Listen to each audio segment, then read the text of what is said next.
Hey guys, Coach Kelly here. So today I am going to get into my top 5 tips for coaching youth lacrosse. So let's get into it. So I get a ton of emails, questions constantly about some of the tips I've learned over the years for coaching lacrosse. More specifically for coaching youth lacrosse. So if you're like me, if you played in college or if you grew up playing lacrosse, you feel like you know the game, you'll find out when you're coaching youth lacrosse that most of that stuff doesn't really help you. It's a totally different animal. When I say youth, I'm talking probably through 8th grade. From any 2nd or 3rd grade through 8th grade. So I'm going to give you my top 5 tips that should make your job as a youth lacrosse coach much easier. Number 1, athletes first, lacrosse players second. So, as you get older, 7th, 8th, 9th grade, it's the fastest game on 2 feet, right? So we all know the kid that struggles athletically that might have really good stick skills. So as coaches, we want to bring those kids up when they're younger. So if they're, obviously a lot of kids, they haven't hit puberty yet. They might be overweight. Their athleticism isn't there yet, which is perfectly fine. They're in 4th or 5th grade. So we want to try to dedicate some portion of practice to teaching them those things, even if it's just proper acceleration mechanics, deceleration mechanics, how to move correctly laterally, how to get into a defensive stance, how to dodge, right? How to make move your defender's feet. I always think of when you think about agility, you think about like the classic X attackman that can make everyone miss and stop and go speed. Some kids need to learn how to do that properly, that stop and go agility. And we want to do that, whether it's giving them a game, any sort of game, or it's like shuffle tag or different variations of tag, or they're playing cat and mouse. But we want to try to definitely dedicate some portion of practice to athletes first. And obviously, with all the science now, there's a lot of talk about how sports specialization for kids is the worst thing you could do.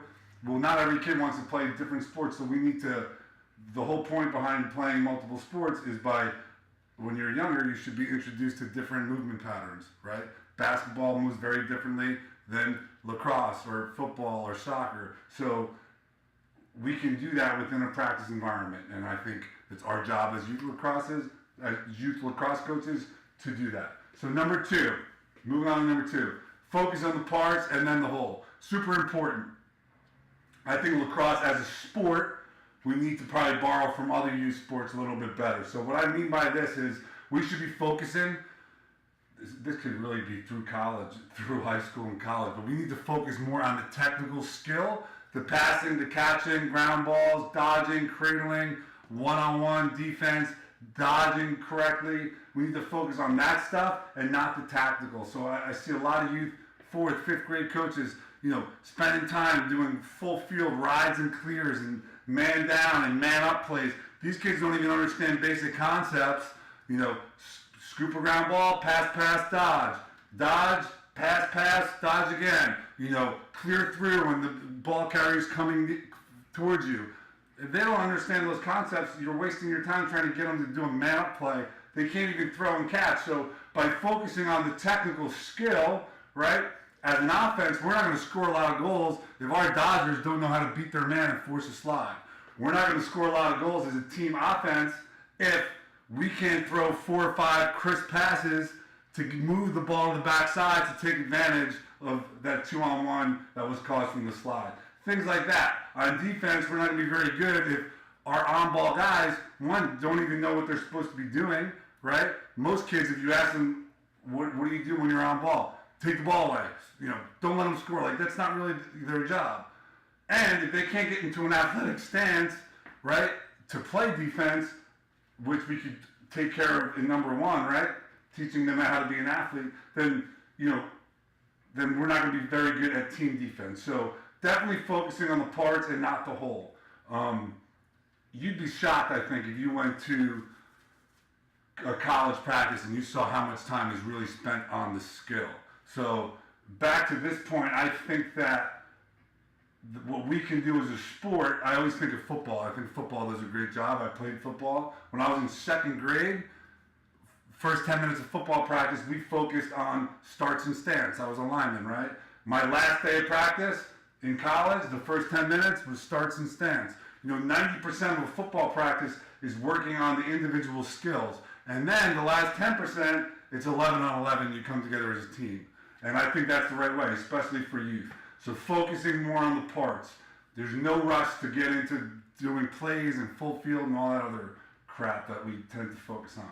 Number 3, introduce all your skills without a stick. And again, this is super, super important. So this took me a while to realize like it's the way to go, because if you're anything like me, you try to do 2-on-2s with 5th graders and nothing happens, right? They're not clearing through, they're not setting picks, they're not helping on defense. Well, especially if they're good athletes, you take your 4 best athletes and maybe it's terrible with sticks, have everyone not in a non-lacrosse environment. Take all your sticks, gloves, helmets, leave it on the sideline, set them up with tennis balls and have them do a 2-on-2 or even just a 1-on-1 and watch how athletic they become, right?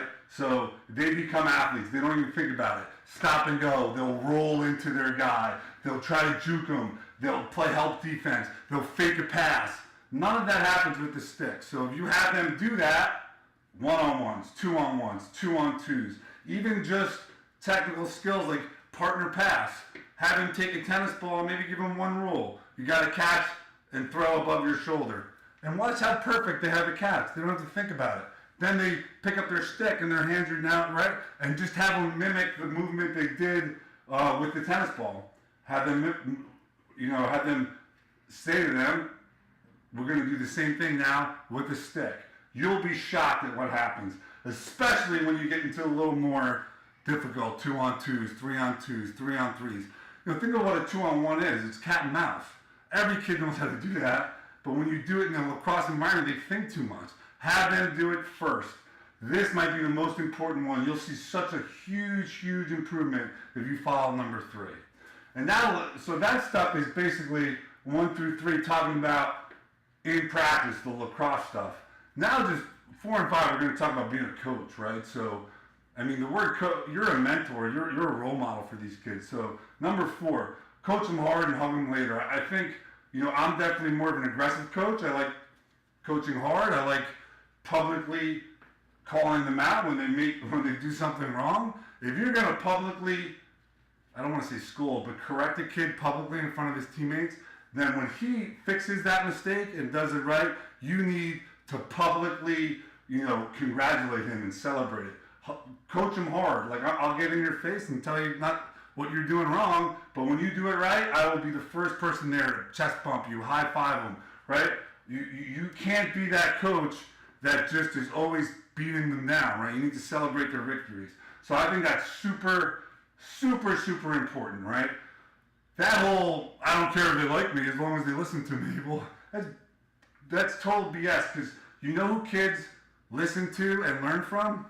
People they like, right? So, I mean, when we talk to adults, our peers, we would never scream at them all the time, right? So why are we speaking to kids like that? It just doesn't make sense to me.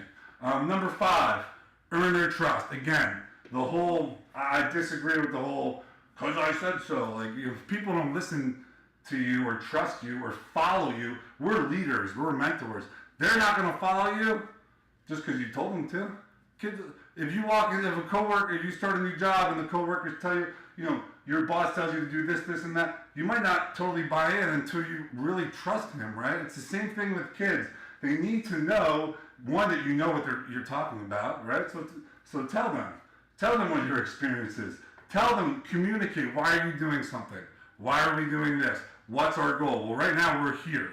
As a team, we're not very good. We're this and this. This is where we want to go. In the past, these are the things that we've done with other teams that have gotten us there. They need to trust you. Find out what kind of kid they are. What makes them tick? What do they like to do when they're not at practice, right? They're kids. They're not. Like, why are they there? Why do they play lacrosse? Does the kid want to play in college? Does the kid want to play in high school? Does the kid want to have fun with his friends? Does he love the sport? Does his older brother play? What's his older brother's name? If you see one of your players at a supermarket or somewhere not on the field, you should be able to talk to them.